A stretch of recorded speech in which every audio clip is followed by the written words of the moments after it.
البنات، كي دايرين؟ لاباس عليكم؟ نتمنى من الله تكونوا بخير وعلى خير. مرحبا بكم معايا في قناه ام سعد. هنا البنات بغيت نصايب الفلو، بغيت نشاركو معاكم. هنا عندي اطرة الحليب، ها هو. وهنا عندي الفلو ديال الشكلاط، وهنا عندي سنيده، وهنا زليفات فاش غندير الفلو. راه كنت شاركتو معكم البنات في القناه. وندوزو نبداو على بركه الله. غندير واحد 2 معالق ديال السنيده، هانتوما 2 معالق ديال السنيده. وهنا غناخذ هاد البودره هادي ديال الفلو.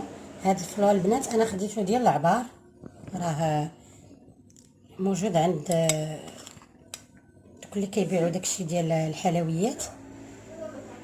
هانتوما تقريبا هادو عندي واحد 3 المعالقات هنايا.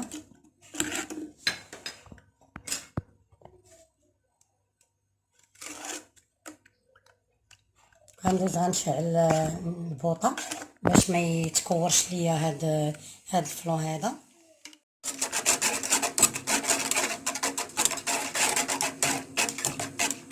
انا كنضرب فيه بالطراب يدوي.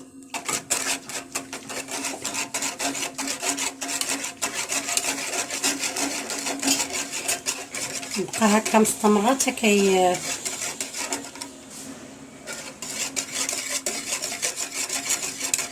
دوك الكويرات ما كيبقاوش ديال الفلو.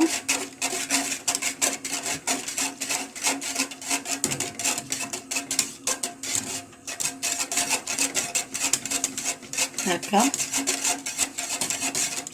كنبقى مستمره حتى ما كيبقاوش ليا دوك الكويرات باش ما ديال الفلو نبقاو مكورين. هانتوما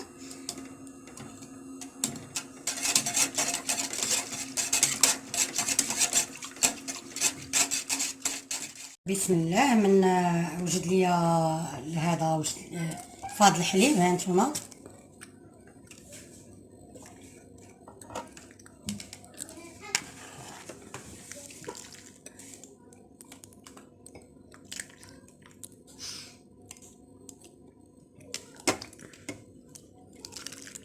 وهكا ونديرو في هاد الزليفات هادو ونخليهم واحد شويه على برا زيتو،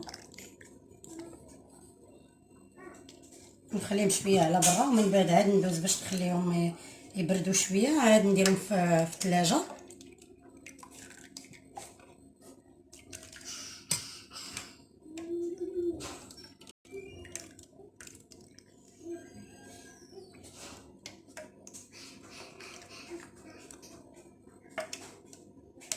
انا كندير اغلبيه هذا ديال الشكلاط لان ولادي كيعجبهم هذا اللي بالشكلاط. حتى الفاني تا هو كيجي زوين.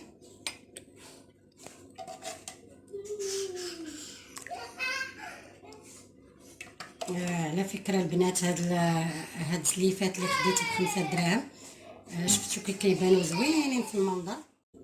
غندوز غنصايب معكم واحد العصير بالحامض، وهنا عندي واحد 2 تفاحات، وغندير 2 معالق ولا 3 على حسب الذوق ديالكم. نتوما غندير هنا 3 المعالق ديال سنيده. وهنا عندي واحد ايطرو ديال الماء، عندي ايطونز ديال الماء غناخذ منه عيطرو.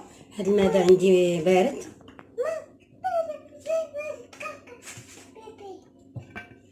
غندوز باش غنحك هاد الحامضه هذه. بسم الله. غناخذ لها هاد قشره صفراء فقط.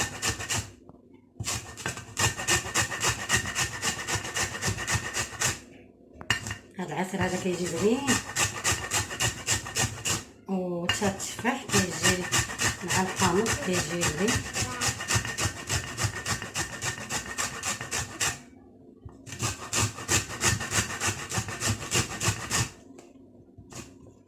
وهكا هاد الحامض هذا علاش غنديرو مع التفاح باش كيبقى داك التفاح شاد لينا داك اللون ديالو. ما كيكحلش بالحامض.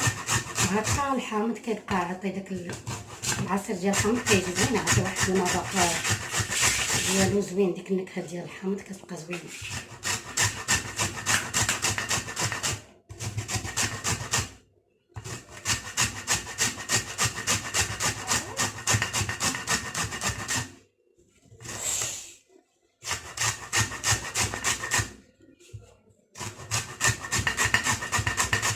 انا درت هاد الحامضه هادي هانتوما متوسطه.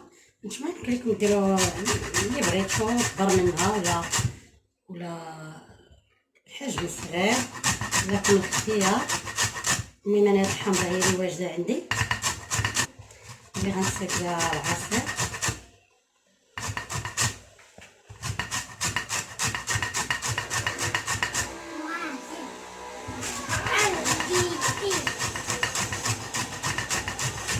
من بعد غندوز باش نقشر داك التفاحات.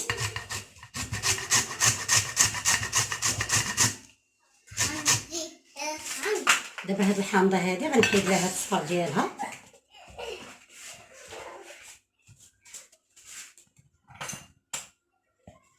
نحيد لها هاد البيض هذا. بعد ما حكيت داك الصفر غنحيد لها هاد البيض كله يتحيد، لانه هو اللي كيطلق ديك المروره.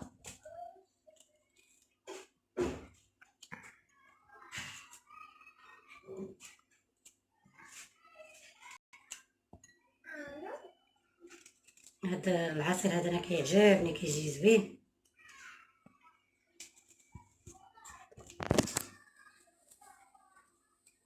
بعد ما خدينا هاد الحامضه هذه خدينا لها ديك القشره البيضاء.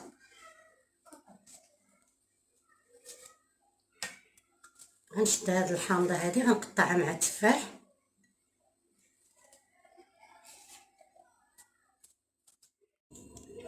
انا نقيت دوك التفاحات ودزت باش قطعتهم. ها نتوما الحامضه اللي وريتكم حكيت هي قطعتها طريفات.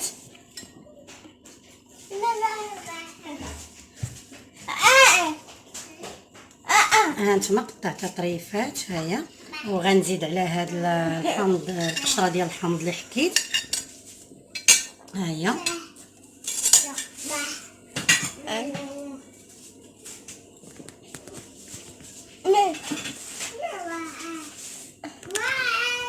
وغندير عليها سنيده. نتوما على حساب الحلاوه اللي كتبغيو. انا هنا درت 3 المعالق، غنزيد 4 درت ها هما في اطروه الماء، وعلى حساب نتوما كتبقاو على حساب الذوق ديالكم.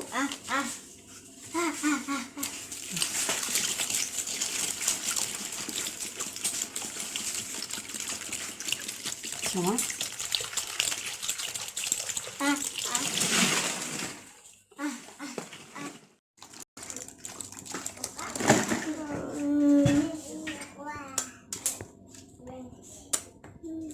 وغندوز باش ندير هادشي في الكاس.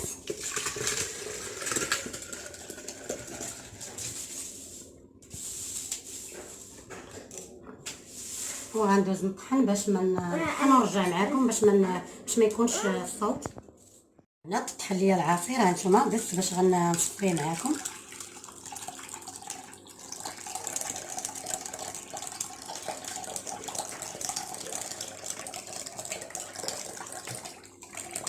صراحه هذا العصير هذا كيجي زوين،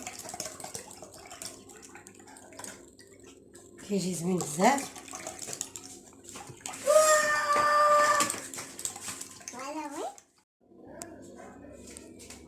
وهنا بعد ما وجد ليا الفلون ها هو زينتو بالشكلا هاد الشكلاط هذا. هانتوما راه كيتباع هكا عند دوك اللي كيبيعوا داكشي ديال الحلويات، محلات اللي كيبيعوا داكشي ديال الحلويات.